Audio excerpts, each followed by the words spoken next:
Die gelukkigste dag van my lewe.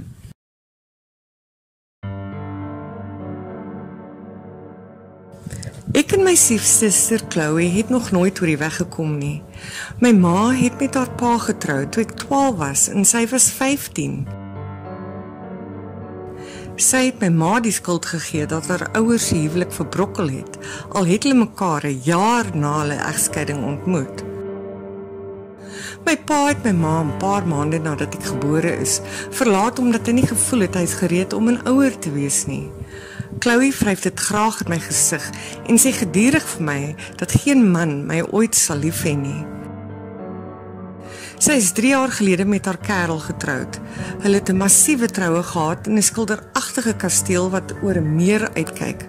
Haar grootouers aan haar moederskant het die hele ding befonds.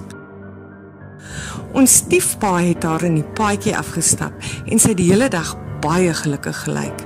Sy het aan die einde van die nag na my toe gekom en vir my gesê dat ek waarskynlik alleen sou sterf en niemand sou eers agterkom nie. My kerel van 3 jaar het onlangs vir my gevra om te trou en ek het dadelik my stiefpa gevra om my in die paadjie af te stap en hy het gelukkig ingestem. Hy het my die volgende dag gebel en om verskoning gevra en vir my gesê dat hy dit nie meer kan doen nie, aangesien Chloe gedreig het om nooit weer met hom te praat nie. Ek het dit toe my missie gemaak om my biologiese pa te vind, sodat hy daar kon wees vir my op my groot dag. Dit het my weke geneem om hom te vind en ek was in ekstase toe ek hom eintlik kry. Ek het alles in die geheim gereël, want ek wou nie hê Chloe moet dit opmors vir my nie.